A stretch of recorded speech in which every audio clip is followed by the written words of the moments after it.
Hi, Rochelle. Good evening, Rosalind. How are you? Hello, I'm well. Thank you very much for being here. Hello to everyone else who have joined in. It's lovely to see so many people and everyone's logging in now, which is lovely. Let me just go through a little bit of housekeeping before Rochelle gives her presentation. You've been automatically muted and videos turned off so that we can have a really nice, easy, free presentation from Rochelle. The Q&A is active, so you can go to the Q&A box on the top right and type in questions as we go, or towards the end, anything along the lines with surgical procedures. Rochelle will do a small Q&A at the end. Now, Rochelle will be talking for about 20 minutes, and then we sort of anticipate 15 minutes of Q&A, I guess. So this won't be an overly long presentation, but a short, but, 5 really decent nuggets that you can take away. Plus, I think she slipped in a few more because she was having trouble narrowing it down to 5 common mistakes. So remember that Q&A function is there, so please go ahead and use it. Now it's being recorded, as you can see, so everyone will receive an email, hopefully tomorrow, if it all works, with the link to the video so you can rewatch. It's also available for people who can't make it, being Halloween. So I would like to introduce my colleague, Rochelle Fisher from Dental Assisting and Beyond. We are kindred spirits in the infection prevention and control world, but she is firmly more experienced and in her lane, as she calls it, when it comes to surgical procedures in dental practice, having trained as a dental nurse in the UK, worked with Max Fax, etc., etc. And she knows what she's talking about and can come from both the clinician and the assistant's point of view. So, Rochelle, I will hand over to you to start your presentation. Thank you, Rosalind, and thank you for a wonderful introduction. And thank you again for inviting me as a guest onto your webinar. And thank you for everyone that's jumped online to listen. So this evening, I hope everyone can understand my lovely Yorkshire accent as well. So this evening in the webinar, we're going to learn, and I've set the 5 most common mistakes in surgical setups and procedures in the dental setting. Rosalind's given me 20 minutes, so I've had to choose 5, but it should really be like 105. And just remember, I'm not here to tell you off. I'm here just to educate you and to drop little, as Rosalind said, just little nuggets and light bulb moments like, oh, are we doing that in our practice? And how can we change that just to make everything flow more? My background is an operating theatre as well. So obviously with our surgical procedures, they have to be spot on.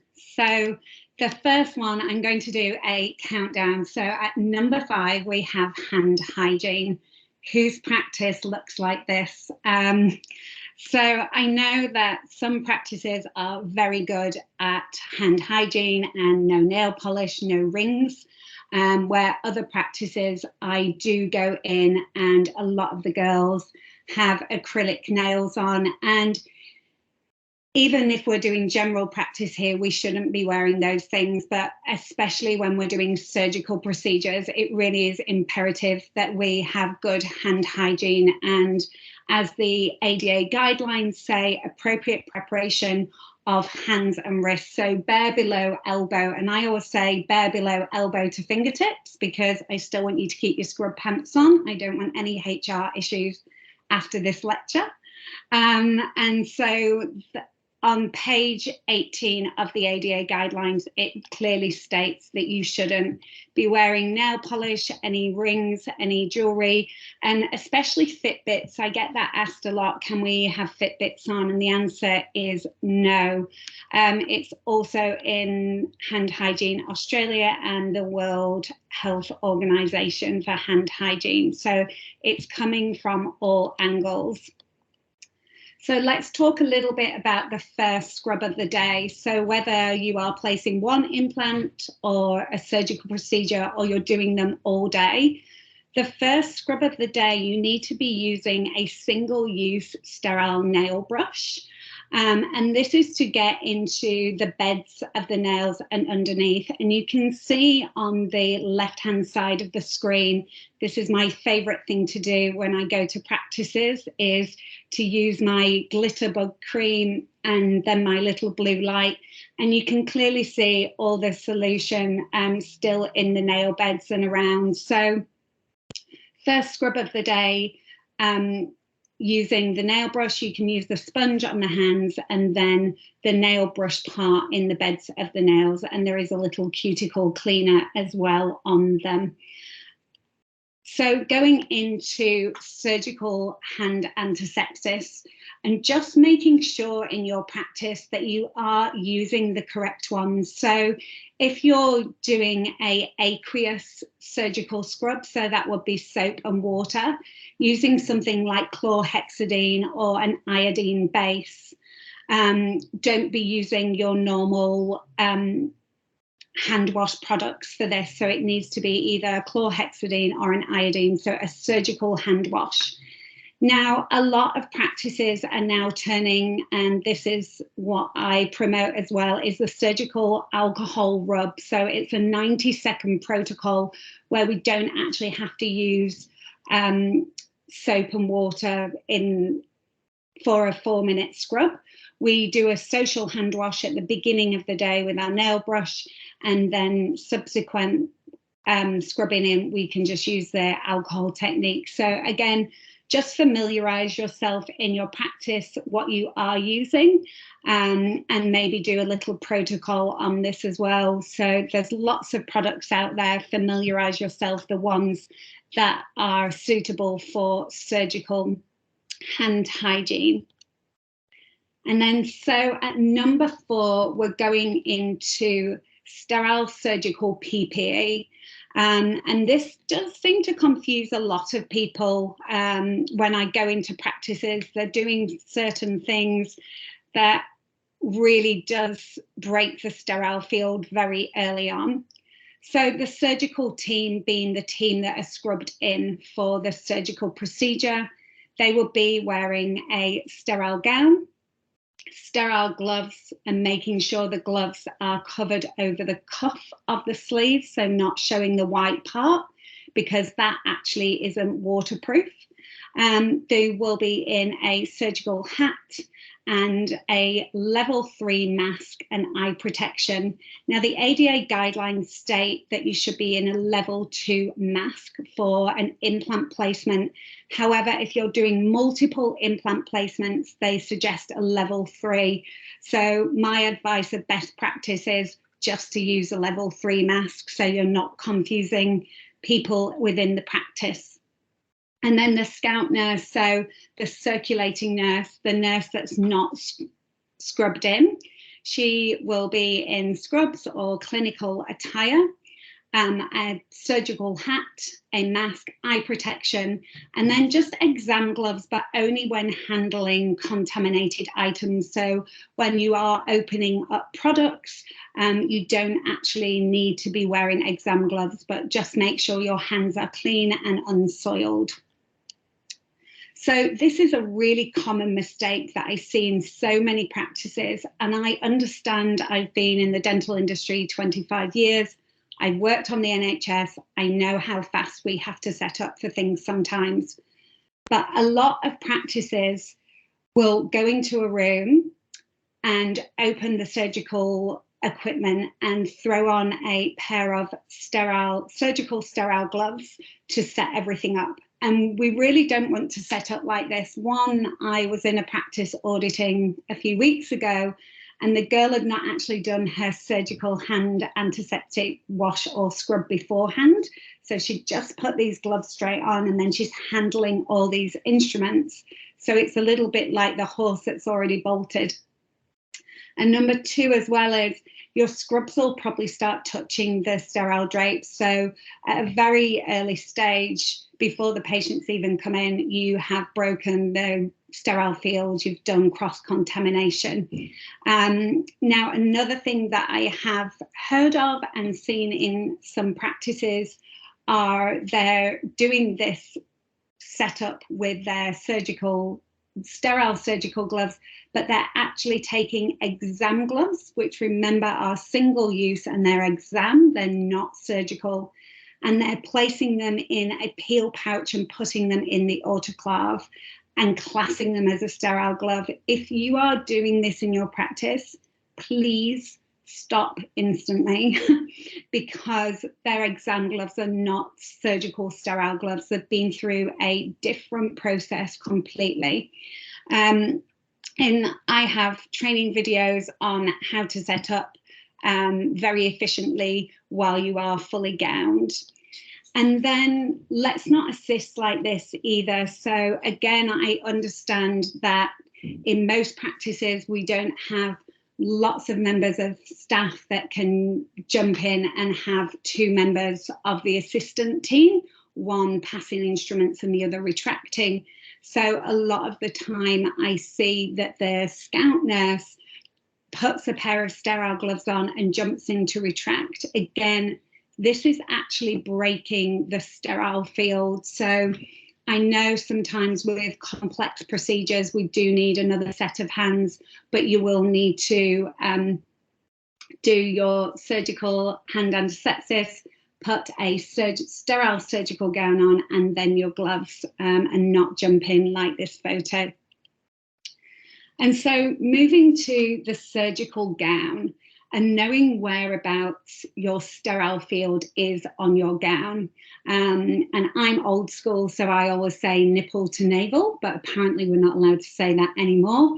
So you can see that the neck, so the parts that are not sterile are the neck, the shoulders, under the arms, the cuff, the sleeve cuff, so the white part I've just talked about, and the back isn't considered sterile. So I always say just hands in prayer position at the front of your chest.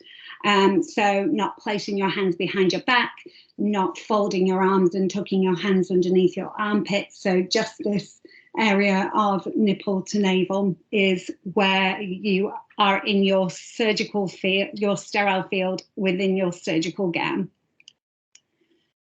And this picture tells 1,000 lies, I'm going to say, because we don't do this either. So you can see that the assistant here, the girl on the right, is tying in, we'll just say that this is the surgeon, and she can't do this because, like I've just said, the back isn't class sterile. So the person tying you in like this has to be the scout or the circulating nurse. And also, I don't think this girl's got surgical gloves on, and you can see that the cuff of her sleeve is open and exposed. So that's a not to do as well. And then I see this all the time, and this particular one I actually saw on Instagram, and the setup was perfect, and it was just this one thing and everything else was so perfectly done. But as I've just said, where your sterile field is on your surgical gown is actually on your arms as well. So by leaning on your chair, if you are lucky enough to sit down during a surgical procedure, I never have been, but and you have a nurse's arm like this to rest on, then it needs to be either covered with a surgical drape over the arm, or as when I was speaking to Rosalind earlier, she actually asked if you could just get your sterile gown and cover over the chair, which I said that's a great idea and you could. But just if you have to change sides, if you are doing multiple implants or extractions, then just remember you are kind of tied to the chair, that you won't just be able to jump straight up. So going on to number 3, this is surgical drapes and suction. So this photo is a photo of me on a training day, and you can see, so I'm the circulating nurse. So I'm the nurse that's going to be opening everything for my scrub nurse. So you can see that my hands are actually going underneath the surgical drape here. So my hands don't go on the top, so they're not touching the sterile part, they're going underneath, and then I'll be pulling this away. Now, we have the luxury of a trolley here, but in most dental practices, you will be on a bench top. And you can see with the sterile drape, you have a dark blue, and the dark blue is classed as your sterile field, and the light blue is classed as the margin, the part around the sterile field. So when you're placing your instruments, you wouldn't be touching the light blue, only the dark blue when you're setting up. So where is the sterile field? And this is another photo from a training day that I was doing. This is my wonderful friend Zara, who kindly volunteered to be a patient. And my trolley is at the back here. We had the luxury of being in a theatre for these photos. Now, what I often see is the circulating or the scout nurse walking through the area here where the trolley is and the patient's head is. You can't cross through there because that, again, is this cross-contamination. It's breaking that sterile field. So think of it like a circle, and the only people that can be in that inner circle is the patient and the surgeon and the assistant that are all scrubbed in, and the patient obviously will have a sterile drape over them. If you're the circulator, it's exactly what it says on the tin. You're circulating, so you're moving around this circle, not through it. So I hope that's explained a little bit more about that.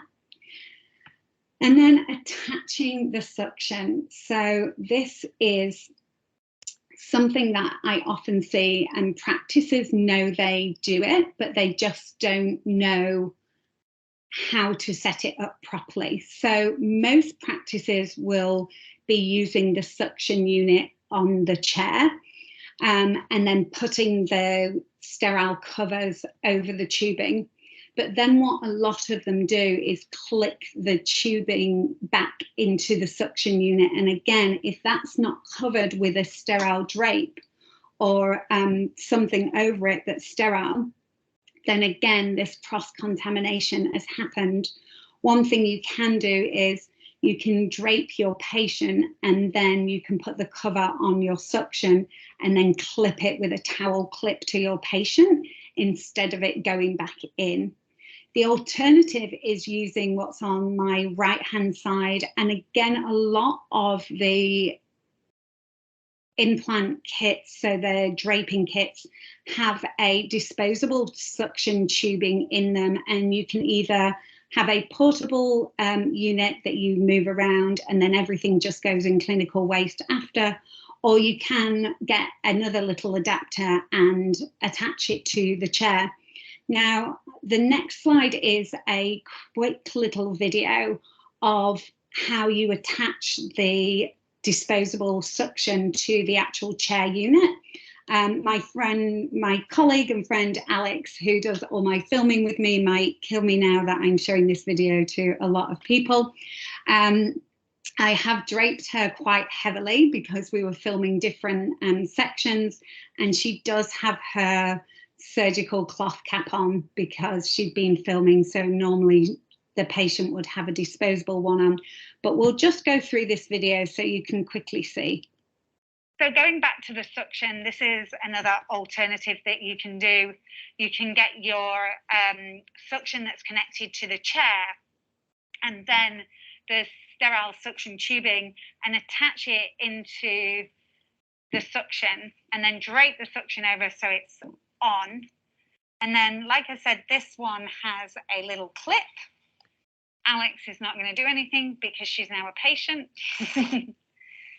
And then I can just clip the suction in. And then we're ready to go. And then the suction tubing would go into clinical waste afterwards, because it will have blood and saliva in there. So I hope that has helped, that tiny little snippet and video there, that is another option as well. These are all on my Implant Fundamental 101, because we have lots of videos in that section. And then, so the countdown is almost there. At number 2, we have implant kits and how we maintain them and sterilize them. So first of all, single-use items. Everybody knows this, that if it has a number 2 and a line through it, it is single use only. So we need to really identify, especially when we're doing surgical procedures, what is single use, and then discard after, as local laws tell us, which either goes in clinical waste or in general. But don't be trying to attempt to sterilize single-use items. And really tomorrow, when you go to your practices, have a look, because a lot of implant componentry, things like healing abutments and healing caps and cover screws, they're more single-use. So have a look at the back of the packets and see. And again, it clearly states this in the ADA guidelines on page 31. So when to change our drills for implant kits. And full disclaimer, I don't make any money from implant companies promoting this at all, but I speak to lots of reps, and practices just believe that reps are trying to make money by selling you more drills, and that is not the case. So think of a hot knife going through butter. That's how we want to be going into the bone. And when the drills are blunt, it can burn the bone, and burnt bone can result in a higher failure rate of an implant failure. We can end up with infection in the bone, which we really don't want to do. So long term, it costs more. There's more cost involved when we're not changing our drills, because we're going to have failed implants, we're going to have unhappy patients, patients are going to have to come back in and hopefully place another implant if you can. Now, some implant companies, and I'm going to say implant drill kits, are single use. So Nobel Biocare do Speedy, Groovy and Parallel, which are more often than not used for all-on-4. So they're actually being used in the same patient between 4 and 8 times.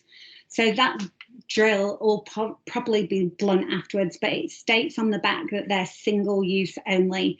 Other drill kits with other companies, maybe 5, maybe 8, but tomorrow again, check what your company recommends, and you can always see when a drill is blunt as well, so change them over. It's highly recommended that you do this. And if you think, if you were in the chair, you'd want fresh, sharp drills. And then going to instruments, and this is one of the things that every practice I go to oh, I didn't actually know that. So torque wrenches, not all of them come apart, but there's a fair few that do. And the ones that do, in the implant kits anyway, they have little drawings underneath of what goes there. So Straumann do, Nobel Biocare do. I know that one of the MIS kits, that is a one piece, so it doesn't come apart, but have a look tomorrow again, check the manufacturer's instructions. So when we do unscrew this, and you can see there's multiple parts here on the top one anyway, so we take the little adapter out first because that shouldn't be in, and then we unscrew from the bottom end of it and bring this inner barrel out. And you can see from the bottom photo that there's blood and rust on this. And when I opened this, the girls were absolutely horrified. They were really upset, but no one had told them. So, you know, you don't know what you don't know. And not only is this a breaching cross infection, but what happens with this inner cylinder is steam tries to go through and penetrate, and then it doesn't. And so it rusts the inside. And then when the dentist goes to do a torque test or to screw an abutment, the torque test reading could be completely wrong. and then it can actually fracture the bone if they go too much, or they can break one of the screws as well. So there's many reasons why this is a no. Open them up, and if you are unsure, give your rep a call tomorrow and find out. But again, in the Australian and New Zealand surgical standards, it talks all about the processing of hinged and screwed instruments, that everything must be opened and unhinged. So that is for your extraction forceps as well. It's for your scissors, your suture scissors, anything like that. Anything with a hinge, open them up. Okay, so now drum roll at number 1. And this is my all-time favorite pet hate, is the implant motor. I see this in so many practices. So this is the motor, the machine. And what the practices do is they put their beautiful blue sterile drape down, and they might put their instruments alongside, and then they put the implant machine down. And if you think of this machine, think of it like a handbag. That machine's probably been stored with a foot pedal to begin with that's on the floor. It's probably been stored close to the ground. Like, there's so many reasons, but if you really look at this, as soon as you place that on there, it's contaminated that whole sterile field. And I was at a practice the other day doing an observation, and the girls actually said, we normally place that on the blue drapes. We know we shouldn't, but we don't know what to do. So what do we do? The best practice, I say, try and get a trolley if you can, and just a little trolley. And again, the other day I was in a very small surgery, but we managed to move things around so everyone could move around, and we brought in a little trolley. Now, this one, it isn't a blue drape under it, it's actually a blue trolley.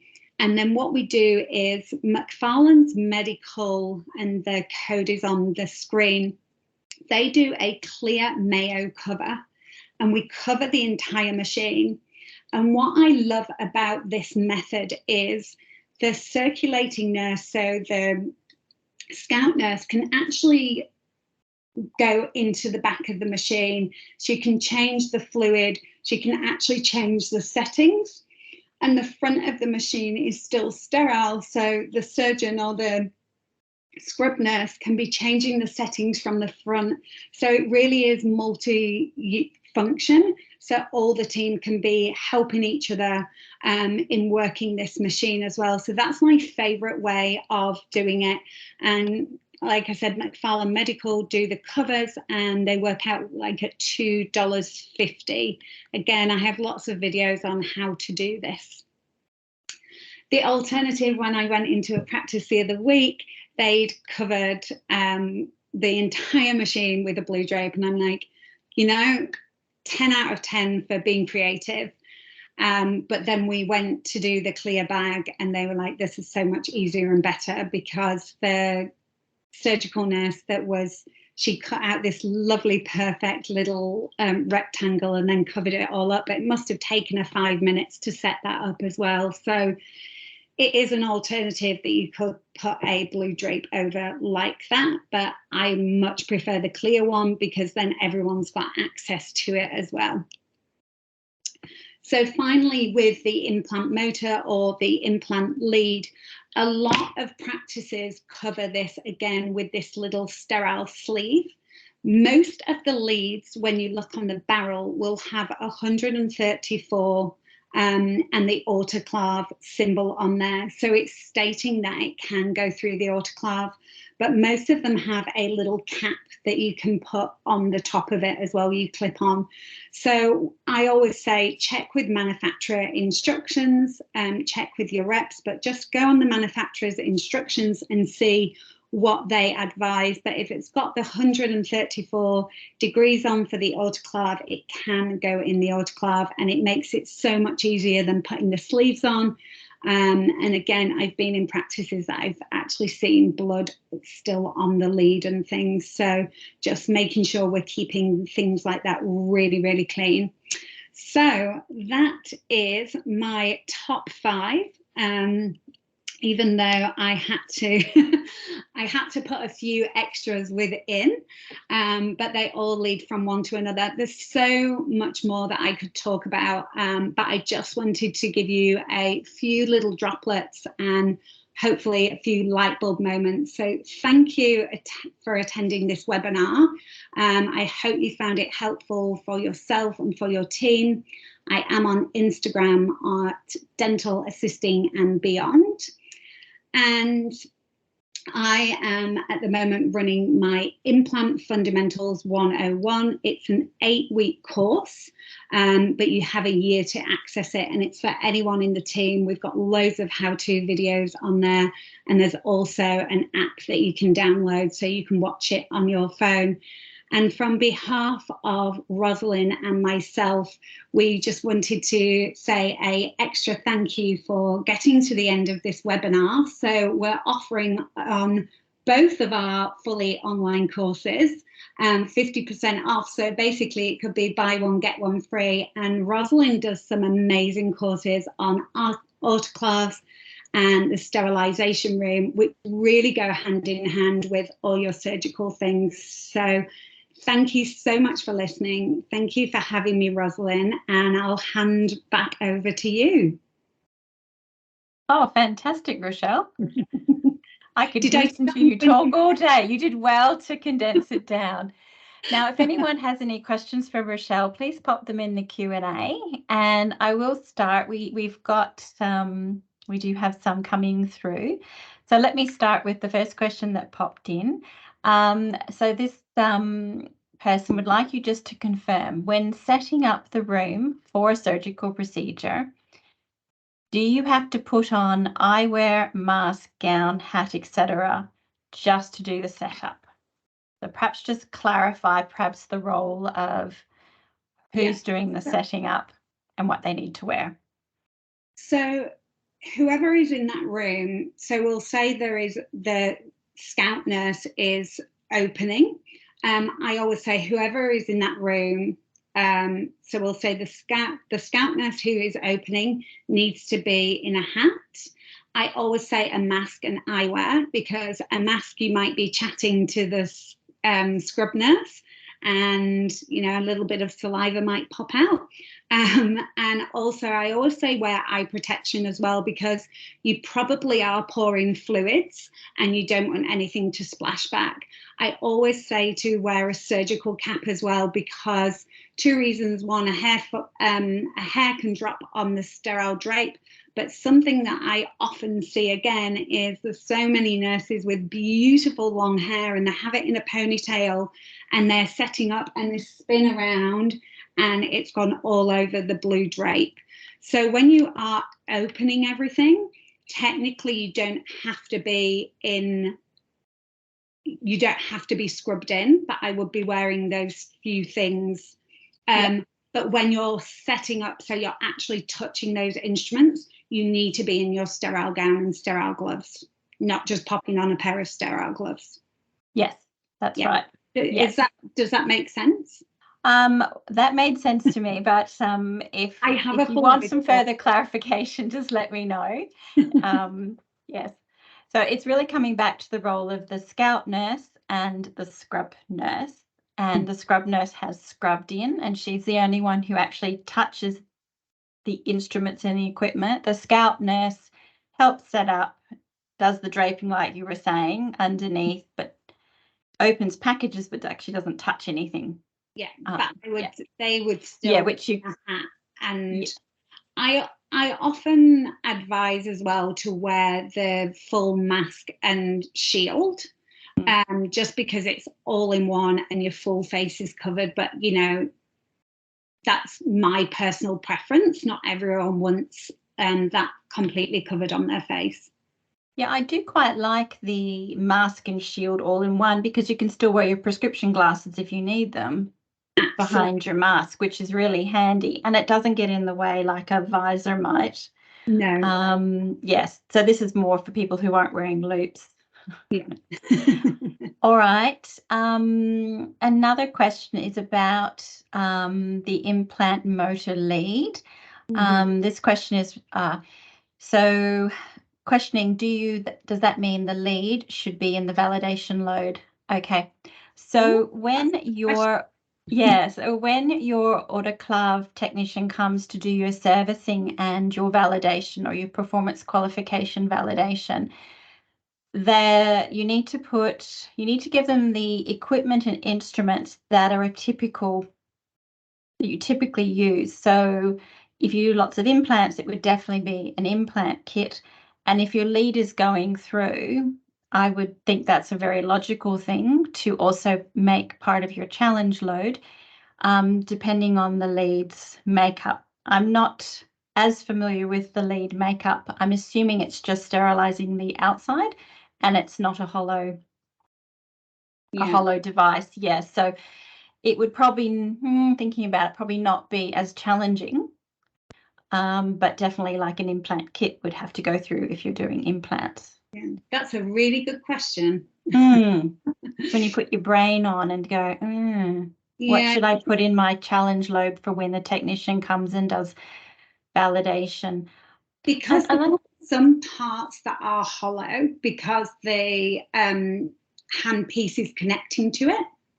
Okay, so if in doubt, if it is hollow and if it is hollow and we need the air removed and the steam penetrating during the load, yes, let's pop it in your validation load as part of your surgical setup.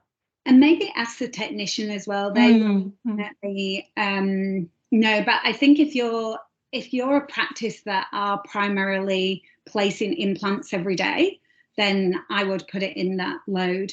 I think that's such a good question. Okay. How long can a room be left set up before using it? I love this question as well. So when you're in a hospital, they have certain protocols for this. So some operating theatres have a separate prep room, and they say because no one is coming in or out of there, as long as you can rest assured that no one's gone in that room and contaminated it, then they say maybe an hour. But I think really in a dental practice, if you are having to go out of the room, so we'll just say that you've set up and then the patient, I don't know, is running late or something's happened, and they're not ready to come through, and you de-scrub to go out of that room, I would close the door and make sure there's no sort of breeze or anything going through it. And I would put a big sign on the door as well to say that there's a sterile setup and not to go in that room. I personally wouldn't leave it for longer than an hour, but again, hospitals have different protocols depending on the hospital. So there isn't a set time, but I would probably say I wouldn't be leaving it longer than an hour. I do know one of our Sorry, and just making sure no one else goes in that room, because we all know in dental practices, someone will run in the room to go and get, some cotton wool rolls because it's quicker than running down the corridor. So I think really you need to make sure that no one's going in that room. Sorry, Rosalind, what were you going to say? Only that recently one of the local regional hospitals here had an ante-room where you could set up, but that's now been changed. You actually set up in theatre and nothing is opened to start setting up until the patient is in the operating theatre. Yeah, and this is what I really kind of try and suggest as well, is, when that patient, you can probably start opening things maybe 5 minutes, but if you're really organized, you can set a full trolley up within five minutes while the dentist is placing the local anesthetic. Sounds good. Yeah. We do have another question, which is excellent. Happy to have as many questions. This particular person has ordered surgical gowns in the past, and the way they have arrived is in a pack of 10 inside a plastic enclosed bag. How do we keep these surgical gowns sterile once we open the pack? Wow. Well, I've never heard of them coming in a pack of 10. I've only ever seen them either come in 2, actually in your implant surgical bundle, or in separate ones. So I think really I would be ordering them from somewhere else, because once you open it, you can't re-sterilize them. They're a single use item. Yes. And then you put them in, so either 10 people are scrubbing in, which I would be a bit worried about if you're placing a single implant in a dental practice. I just think get them from somewhere else. I'd be interested to see where they're coming from, but I would just order single ones and not one that comes in a pack of 10. That I've never heard of that before. I'm just wondering, because I ordered a pack of 10 surgical gowns with long sleeves, but they weren't sterile. So you can order packs of surgical gowns with long sleeve and you can get different ratings, but they're actually not sterile. So I'm just wondering if that's the case with these 10, if they're actually not sold as sterile, because it sounds like it might just be a pack of 10 long sleeved gowns. Yeah, I don't know whether people can really see on the screen, but I've just actually grabbed a sterile gown, and it's just a single gown, and it clearly states it's a surgical gown and it's sterile, and it's for use. So yeah, it might be that they're not actually sterile and they're just a surgical gown, so you need to make sure it's a sterile surgical gown. Yes. So the person who wrote that in, you're most welcome, I'm sure, to contact Rochelle to sort of clarify. Yeah, and we use a company that are excellent in customer service, and they do really good products, and they're excellent in price comparison as well. So if anyone wants their details afterward, then let me know as well. Sounds perfect. Yes, I think if we can find a company that's quite cost effective but excellent products and excellent service, fantastic. Yeah. Does anyone else have any more questions? We'll give you another minute or so, but I think for me, what I've been seeing is there are so many courses these days on implants and surgical procedures that dental practitioners can take, and more people are taking them up in their practices. And it's not necessarily something we were taught at dental school, or we might have done some theatre experience, but then translating that into a dental practice setting is sometimes a bit tricky, because you're working in a smaller room, perhaps you haven't got the space that you need. So you also need to look quite carefully at the room and the environment as well before you start delving into surgical procedures. And, we want to make sure that we do everything properly to a high standard to minimize the risk of post-operative infection. Yeah, absolutely. Yeah. All right. Well, there doesn't appear to be any more questions, and I think we've probably been going 45 minutes. I think that's probably a nice time for everyone to the end of the day. Everyone's probably exhausted or they've got to go trick-or-treating, or they've been fending them off. Thank you very much, Rochelle, for that informative discussion. I love how your enthusiasm and your experience shines through. So please do contact Rochelle if anyone has any questions. I know a fair bit about surgical procedures, but I would very quickly also refer you on to Rochelle. And this recording should hopefully be in everyone's inbox tomorrow, all being well. Right. So thank you very much, everyone. We'll leave it here, and have a good evening. Bye. Yeah, thank you for having me. You're my welcome. Bye-bye.